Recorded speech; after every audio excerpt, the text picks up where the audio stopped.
Bienvenidas y bienvenidos.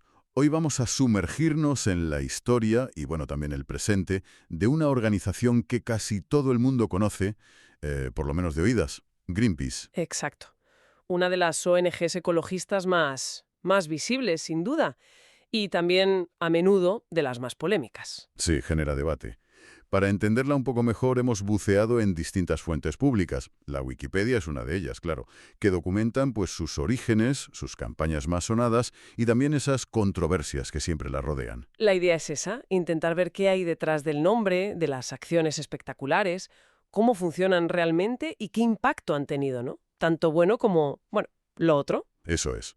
Queremos desgranarlo un poco y para empezar hay que irse a los inicios, que ya fueron, bastante intensos. Sí, intensos es una buena palabra. Todo arranca de una preocupación muy concreta. Nos vamos a Vancouver, Canadá. Finales de los 60, principios de los 70. Había una alarma social bastante grande por unas pruebas nucleares subterráneas que Estados Unidos quería hacer en Amchitka, una isla de Alaska. Claro, la gente temía de todo. Terremotos, tsunamis, un desastre ecológico. Y hubo protestas ciudadanas, como un bloqueo en la frontera con un lema muy gráfico: Don't make a wave, no provoques una ola. Y parece que algunos activistas sentían que las organizaciones ecologistas que ya existían, pues no estaban haciendo lo suficiente, ¿no? Como que eran muy pasivas. Efectivamente. Y de ahí surge un pequeño grupo que decide, bueno, pasar a la acción directa. Nombres como Jimmy Maribou Helen o Irving y Dorothy Stowe son algunos de los que empezaron a moverse formando el Don't Make a Wave Committee. Y su idea era, bueno, bastante rompedora para la época, ¿no? Inspirada un poco por el pacifismo, querían navegar hasta la zona de las pruebas, sí, como forma de dar testimonio, o sea, plantarse allí, ser testigos incómodos, resistencia pasiva pero muy visible. ¿Y cómo pagaron eso? Porque fletar un barco no es barato. Pues mira, organizaron un concierto benéfico. Hasta Joan Baez les echó una mano. Y con eso pudieron alquilar un pesquero viejo, el Phyllis Cormac. Ah, el famoso barco. Pero no se llamaba así originalmente. No, lo rebautizaron como Greenpeace, uniendo las dos ideas clave, ecología, verde y paz. Parece que el nombre lo sugirió un tal Bill Darnell. Y allá que se fueron. Septiembre de 1971. Una tripulación de lo más variopinta, ¿no? Activistas, periodistas. Sí, iba gente como Robert Hunter, que luego fue muy importante, fotógrafos, querían documentarlo todo, claro. Al final no llegaron a Amchitka, ¿eh? La Guardia Costera de Estados Unidos los paró. Vaya, o sea, un fracaso. Pues no exactamente, porque el viaje en sí, aunque no llegó a destino, generó una ola de simpatía brutal, mucha atención en los medios. Ya, la gente se enteró de lo que pasaba. Exacto. Y aunque la prueba nuclear se hizo, la presión pública fue tan fuerte que el gobierno estadounidense dijo hasta aquí hemos llegado y cancelaron las siguientes pruebas previstas en Amchitka. O sea que fue una primera victoria. Quizá no directa, pero sí, a nivel de opinión pública. Muy potente, sí. Les dio mucha visibilidad y marcó un poco el camino a seguir. Y a partir de ahí, la cosa empezó a crecer. Claro, porque no se quedaron solo en lo nuclear de EVU, Sí, no, ¿verdad? que va. Enseguida se metieron con las pruebas nucleares francesas en el Pacífico Sur, en el atolón de Moruroa. Y aquí entra en escena una figura clave, David McTaggart. McTaggart. Me suena mucho ese nombre. Normal. Un personaje, bueno, con mucha personalidad. Navegó hasta Moruroa con su propio barco, el Vega, que luego rebautizaron Greenpeace III, y la cosa se puso fea. La marina francesa abordó el barco y le agredieron físicamente a él. Agredieron a McTaggart. Sí. Y hubo fotos. Esas imágenes dieron la vuelta al mundo. Fue un escándalo para Francia, claro. Me imagino. El poder de la imagen, ¿no? Totalmente. Y eso contribuyó mucho a que Francia, al menos, dejara de hacer pruebas nucleares atmosféricas. Otro ejemplo de cómo esa mezcla de acción directa y buscar el foco mediático les funcionaba. Y ya no solo eran pruebas nucleares. No. Empezaron a abrir frentes. La caza comercial de ballenas, que fue otra campaña mítica, los vertidos tóxicos al mar, la caza de focas en Canadá, siempre con esa táctica tan suya de interponerse, literalmente ponerse en medio. Hablabas de McTaggart. Él no solo fue importante en esas acciones, sino también en organizar Greenpeace, ¿no? Porque al principio era un poco caótico. Sí, totalmente. Durante los 70 empezaron a surgir grupos por todo el mundo que usaban el nombre Greenpeace, pero cada uno iba un poco a su aire. Había tensiones, ¿sabes?, sobre quién controlaba el dinero, la dirección estratégica. Lo normal cuando algo crece rápido y sin un plan claro, supongo. Claro. Y McTaggart fue el que dijo, a ver, tenemos que unificarnos. Él impulsó la creación de una estructura internacional. Y en 1979 se funda Greenpeace International, con la sede central en Ámsterdam. Que sigue ahí, ¿verdad? Y es la que coordina todo. Eso es.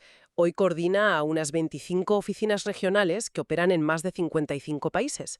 Estas oficinas tienen cierta autonomía, pero digamos que la estrategia global se marca desde Ámsterdam, y todas contribuyen financieramente a la central. Y hablando de financiar, ese es un punto clave que siempre sacan a relucir, su independencia económica. Sí, es casi un dogma para ellos. Repiten constantemente que no aceptan ni un euro de gobiernos, ni de empresas, ni de partidos políticos, para, según dicen, poder criticar a quien sea sin ataduras. Vale, pero entonces, ¿de dónde sale la pasta? Porque mantener una red mundial así, con barcos, oficinas, campañas, debe costar una fortuna. Hablamos de cientos de millones de euros al año. Pues, la inmensa mayoría viene de donaciones de particulares. Tienen millones de socios en todo el mundo que aportan cuotas periódicas. Y también reciben dinero de algunas fundaciones privadas. Pero dicen que con controles muy estrictos para que no les condicionen. Y usan mucho eso de los captadores en la calle, ¿no? El face-to-face fundraising. Muchísimo. Han sido pioneros en eso. Es esa gente con el peto de Greenpeace que te para por la calle o te pica la puerta para que te hagas socio. Seguro que nos ha pasado a todos. Sí, sí, claro. Es una fuente de ingresos vital para ellos. Esa independencia financiera, insisten, les da libertad. Pero claro, también les obliga a estar siempre buscando fondos, a mantener esa base de socios activa. Tienen miles de empleados, ¿eh? Y muchísimos voluntarios también. Entendido. Tenemos la estructura, la financiación. Vayamos a las campañas, que es lo más visible. Su misión declarada es algo así como garantizar la capacidad de la Tierra para nutrir la vida, ¿no? Sí, en toda su diversidad. ¿Y los métodos? Pues ya hemos dicho, confrontación directa, pero siempre recalcan que es no violenta. También hacen incidencia política, investigación y a veces acciones que, bueno, que algunos califican de ecotaje. Ecotaje, sabotaje ecológico. Eso suena fuerte. Suena fuerte, sí. Es un término polémico. Ellos prefieren hablar de confrontación no violenta creativa. Pero es verdad que algunas de sus acciones implican dañar propiedades para impedir algo que consideran un crimen ambiental. Por ejemplo, inutilizar maquinaria de tala ilegal o bloquear tuberías de vertidos. Es una línea fina. Una de las grandes batallas históricas de Greenpeace ha sido el clima, ¿no? Sin duda. Fueron de los primeros, ya en los años 90, en plantear escenarios energéticos alternativos para frenar el calentamiento global. Y tuvieron un éxito muy sonado con la capa de ozono, con los FCs. Sí, ahí se apuntaron un tanto importante. No solo presionaron políticamente para que se prohibieran esos gases, sino que se metieron a desarrollar tecnología. Colaboraron para crear el Green Freeze, un sistema de refrigeración para neveras sin CFCs. Anda, no sabía eso. Pues sí, y les dieron un premio de Naciones Unidas por ello. Fue una jugada maestra, la verdad. Pero con el cambio climático en general, sus objetivos siempre han sido muy ambiciosos, pidiendo reducciones de emisiones enormes. Muy ambiciosos, sí. Y ahí han ido a saco contra los combustibles fósiles, carbón, petróleo. Hemos visto acciones espectaculares, ocupaciones de centrales térmicas, bloqueos de barcos petroleros, sobre todo en zonas sensibles como el Ártico. La campaña Salvar el Ártico ha sido una de las más potentes mediáticamente, ¿verdad? Lo de los Arctic 30, que estuvieron presos en Rusia. Sí, aquello fue tremendo. Intentaron abordar una plataforma petrolera de Gazprom en el Ártico ruso y acabaron detenidos y acusados de piratería, nada menos. Al final la cosa se rebajó, pero el impacto fue mundial. O la campaña contra Lego para que dejara su acuerdo con Shell, también fue muy sonada. Y en este tema energético hay una cosa curiosa. La propia Greenpeace montó una compañía eléctrica en Alemania, ¿no? Sí, Greenpeace Energy, que ahora se llama Green Planet Energy. Una cooperativa para vender energía renovable. Pero...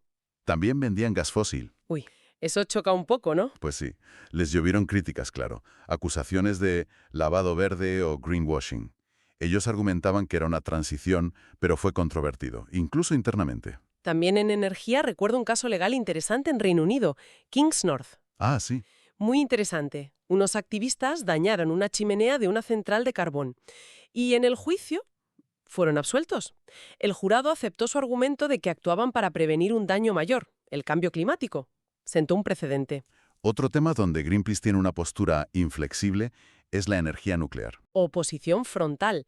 La consideran, y cito casi textualmente, peligrosa, contaminante, cara y no renovable. Siempre sacan a relucir Chernobyl y Fukushima como prueba de los riesgos inherentes. ¿Y qué problemas le ven, aparte del riesgo de accidente? Pues varios. Los riesgos de la minería de uranio, la conexión histórica con la proliferación de armas nucleares y, sobre todo, el gran problema no resuelto.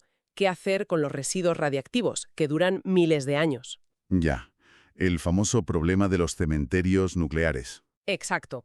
Argumentan que frente a esos riesgos y a los costes y tiempos de construcción enormes, mira el ejemplo de la central de Olkiluoto 3 en Finlandia, su contribución real a mitigar el cambio climático es marginal. Creen que desvía dinero y atención de las soluciones que sí ven viables, las renovables y la eficiencia energética. Bueno, hay que decir que este es un debate científico y económico muy complejo, con argumentos sólidos a ambos lados. La postura de Greenpeace es clara, pero no es la única, ni mucho menos. Otro frente clásico. Los bosques. Ahí también han sido muy activos. Muchísimo. Su objetivo era deforestación cero para 2020, que obviamente no se ha cumplido a nivel global, pero han presionado mucho.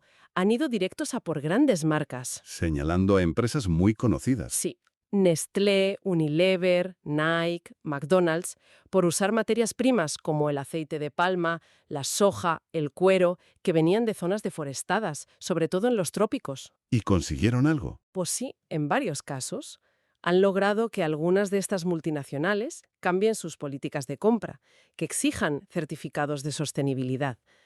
Por ejemplo, fue muy sonado un acuerdo con Golden Agri Resources, que es un gigante del aceite de palma en Indonesia. Ah, el aceite de palma. De eso era el famoso vídeo viral que hicieron parodiando un anuncio de Kit Kat, ¿verdad? El del orangután. Ese mismo, Rangtan se llamaba el corto animado. Un ejemplo perfecto de cómo usan la comunicación de forma muy emocional y directa para presionar a las empresas. Fue brutalmente efectivo. También presionaron para que la UE prohibiera importar madera talada ilegalmente. Sí, eso fue un logro legislativo importante en 2010. Pero bueno, en bosques también ha habido polémicas, ¿eh? Un incidente en Finlandia con un árbol antiguo que talaron, versiones contradictorias sobre si estaba vivo o muerto, o litigios larguísimos con empresas madereras en Canadá que les acusaban de difamación. Y también destaparon casos de empresas que decían una cosa y hacían otra, ¿no? Sí, como un caso con Wilmar International, otro gigante del aceite de palma, que a través de una empresa pantalla seguía deforestando en Papúa a pesar de sus compromisos públicos. La investigación y la denuncia son parte clave de su trabajo. Llegamos a un tema que, este sí que tiene tela. Los organismos genéticamente modificados, los OGM. Ahí Greenpeace es... Rechazo frontal. Prácticamente total. Es una de sus posturas más controvertidas y donde han chocado más directamente con una parte importante de la comunidad científica. Han financiado estudios que luego han sido criticados, ¿no? Sí, apoyaron investigaciones como las de Gilles-Éric Saralini sobre maíz transgénico y ratas o las de Arpad Pusztai con patatas modificadas. Estudios que lanzaron alarmas muy serias, pero que después recibieron críticas metodológicas muy fuertes, e incluso alguno fue retractado por las revistas científicas. Pero el caso que todo el mundo recuerda es el del arroz dorado, el Golden Rice. Sin duda, es el ejemplo paradigmático de este choque. Un arroz modificado genéticamente para producir betacaroteno, el precursor de la vitamina A. La idea es combatir la deficiencia de esta vitamina que causa ceguera y muerte infantil en muchos países pobres. Y Greenpeace se opone radicalmente a su desarrollo y uso. Sí, sus argumentos son varios. Dicen que es una solución tecnológica simplista que desvía la atención de las causas reales de la malnutrición, la pobreza y la falta de acceso a una dieta variada. Cuestionan su eficacia real, si la gente absorbería bien esa vitamina A, y también su seguridad a largo plazo. Y mencionan intereses económicos. También, Señalan que detrás hay grandes empresas de biotecnología como Syngenta, que tiene patentes relacionadas, aunque los desarrolladores dicen que se ofrecería gratis o a bajo coste a los agricultores pobres. Greenpeace propone como alternativa fomentar la agricultura ecológica local y la diversidad de cultivos tradicionales. Pero esta postura les ha valido críticas durísimas. Recuerdo una carta. La Carta de los Premios Nobel, sí. Más de 100 laureados firmaron en 2016 una carta abierta durísima instando a Greenpeace a cesar su campaña contra los OGM en general y muy específicamente contra el arroz dorado. Les acusaban de basar su oposición en emoción y dogma en lugar de en ciencia y de ser un obstáculo para salvar vidas. Fue un golpe fuerte a su imagen, supongo. ¿Cómo respondieron? Pues negaron estar bloqueando activamente el desarrollo del arroz, aunque sí hacen campaña en contra, y reafirmaron su apuesta por la agroecología como la solución sostenible y justa. Es un debate muy enconado, con visiones del mundo casi irreconciliables sobre el papel de la tecnología, la ciencia y el modelo agrícola. No hay grises aquí. Es un buen ejemplo de las tensiones que rodean a la organización. Aparte de estos grandes temas, han estado metidos en 1000 frentes más, ¿no? Sí. La lucha contra los vertidos tóxicos de la industria textil en Asia, con la campaña Detox Fashion, que consiguió compromisos de muchas marcas de ropa. La guía para una electrónica más verde, que puntuaba a las empresas tecnológicas según su impacto ambiental. O más recientemente, la petición de una moratoria a la minería en los fondos marinos. Y para muchas de estas campañas, una herramienta icónica, casi un símbolo de Greenpeace, han sido sus barcos. Fundamentales. Son su base de operaciones flotante y un imán para los medios. La flota actual incluye el Rainbow Warrior 3, el Arctic Sunrise, el Witness. Pero el nombre que resuena, el legendario, es el primer Rainbow Warrior. Ese es el mito. Un viejo arrastrero británico que compraron en 1978 y que se convirtió en el buque insignia. Estuvo en 1000 batallas, contra los balleneros japoneses y soviéticos, contra los vertidos nucleares en el Atlántico, contra la caza de focas en Canadá. Hizo una acción muy potente en el Pacífico, ¿no? Con una isla contaminada. Sí, una de las más recordadas. Evacuaron a toda la población del atolón de Rongelap en las Islas Marshall. Estaban sufriendo las consecuencias de la contaminación radiactiva por pruebas nucleares que Estados Unidos había hecho allí décadas antes. Fue una acción humanitaria y de denuncia brutal. Y la historia de ese barco tuvo un final. Trágico y absolutamente escandaloso en 1985. ¿Sí? Un punto de inflexión total. El barco estaba atracado en el puerto de Auckland, en Nueva Zelanda. Se preparaba para zarpar hacia Mururoa, otra vez para protestar contra las nuevas pruebas nucleares subterráneas de Francia. ¿Y qué pasó? Pues que una noche, agentes secretos franceses de la DGSE, el Servicio de Inteligencia Exterior francés, colocaron 2 bombas Lapa en el casco del barco y lo hundieron allí mismo, en el puerto. Agentes secretos franceses. El gobierno francés ordenó hundir un barco ecologista en un país aliado. Tal cual. Fue, imagínate el escándalo. Al principio Francia lo negó todo, intentó echar balones fuera, pero la investigación neozelandesa fue muy eficaz. Detuvieron a 2 agentes. Las pruebas eran abrumadoras. Y murió gente. Sí, eso fue lo más trágico. Murió un fotógrafo de Greenpeace, Fernando Pereira. Volvió al barco entre las 2 explosiones para intentar recuperar su equipo fotográfico, y la segunda bomba lo mató. ¡Qué horror! Fue un escándalo internacional de primer orden. El gobierno francés acabó teniendo que admitir su responsabilidad, pedir disculpas formales y pagar indemnizaciones millonarias a Nueva Zelanda y a la familia de Pereira. Para Greenpeace y para muchos, esto es un ejemplo de terrorismo de Estado. ¿Hasta dónde puede llegar un gobierno para silenciar una protesta incómoda? Es que es tremendo, la verdad. Luego hubo un segundo Rainbow Warrior, ¿no? Sí, se construyó uno nuevo comisionado en 1989. Y curiosamente, este también tuvo un incidente. En 2005 encalló en Filipinas y dañó un arrecife de coral protegido, el de Tubataha. Vaya. Sí, tuvieron que pedir disculpas y pagar una multa por los daños. Demuestra que, los errores operativos pueden pasarle a cualquiera, incluso a ellos. Pero el hundimiento del primer Rainbow Warrior marcó un antes y un después, sin duda. Les dio un aura de mártires, pero también les hizo ver los riesgos reales. Claro. Con una historia tan larga, tan llena de acciones tan frontales, tan directas, es imposible no acumular críticas y controversias. Muchísimas. Es inevitable para una organización tan visible y que se mete en tantos charcos. Hay críticas recurrentes. Una muy conocida viene de gente que estuvo dentro, ¿no? Como Patrick Moore. Sí, Patrick Moore es quizás el crítico ex-Greenpeace más famoso. Fue uno de los primerísimos miembros, participó en los viajes a Amchitka, pero dejó la organización en 1986, dando un portazo. ¿Y por qué se fue? ¿Qué crítica? Pues él acusa a Greenpeace de haber abandonado la base científica y de haberse vuelto demasiado política, casi una religión, dice él.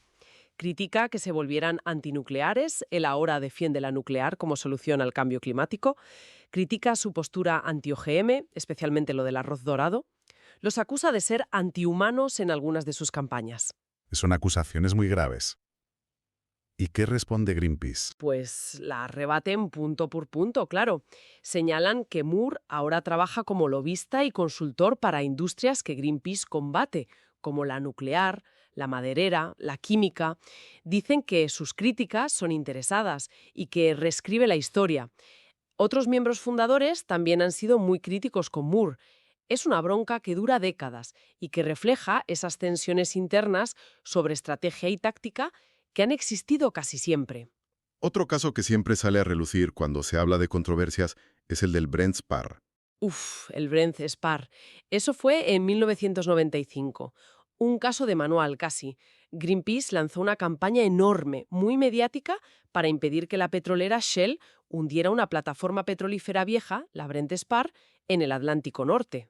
Consiguieron pararlo, ¿no? Sí, fue un éxito de campaña espectacular. Ocuparon la plataforma, hubo imágenes impactantes, boicots a gasolineras Shell en algunos países europeos. La presión pública fue tal que Shell dio marcha atrás y decidió desmantelar la plataforma en tierra.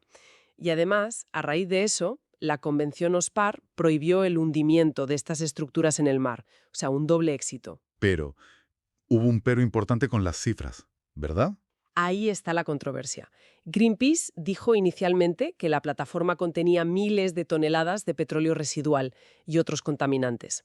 Después tuvieron que admitir que esa cifra era muy exagerada. ¿Y por qué dieron esa cifra errónea? Mediciones en condiciones muy difíciles, bajo presión, durante la ocupación de la plataforma. Pero el error les costó caro en términos de credibilidad. Shell y otros críticos lo usaron para acusarles de manipular la información científica para sus campañas. Aunque el resultado final de la campaña fue positivo para el medio ambiente, esa mancha quedó. ¿Alguna otra controversia que destacar? Ha habido varias. Sí, unas cuantas. Una que les hizo mucho daño, sobre todo en Latinoamérica, fue el incidente de las líneas de Nazca en Perú, en 2014. Ah, sí, lo recuerdo. ¿Qué pasó exactamente? Pues durante una cumbre climática en Lima, unos activistas de Greenpeace entraron de noche en la zona protegida de las líneas de Nazca, que son patrimonio de la humanidad, y desplegaron un mensaje gigante visible desde el aire cerca del famoso geoglifo del colibrí. ¿Pero pisaron las líneas? Caminaron por una zona muy cercana, sin el calzado especial requerido, y según las autoridades peruanas dejaron huellas irreparables en el terreno desértico, muy frágil.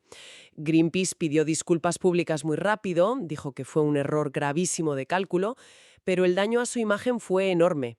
Les acusaron de arrogancia, de falta de respeto. Me imagino. Es un símbolo muy importante. Mucho. Y también ha habido críticas por cosas más internas, como el caso de Pascal Hastings, un alto directivo internacional, que iba a trabajar en avión cada semana. Hombre, eso choca con el discurso anti-aviación de la organización. Claro, generó muchas acusaciones de hipocresía. Al final tuvo que anunciar que cambiaría al tren. Son esos detalles que, aunque parezcan menores, minan la coherencia, que es un pilar para ellos. Y además de estas polémicas, han tenido problemas legales, ¿no? Demandas, espionaje. Sí. Han enfrentado demandas millonarias por daños económicos derivados de sus protestas, como una muy reciente, creo que de marzo de 2025, por las protestas contra el oleoducto Dakota Access en Estados Unidos, donde les condenaron a pagar una barbaridad. Y también han sido objetivo de espionaje por parte de grandes empresas, Shell, BP, la eléctrica francesa EDF, y de investigaciones gubernamentales. El FBI los investigó en Estados Unidos, aunque se concluyó que no había base, y Rusia directamente los declaró organización indeseable en 2023.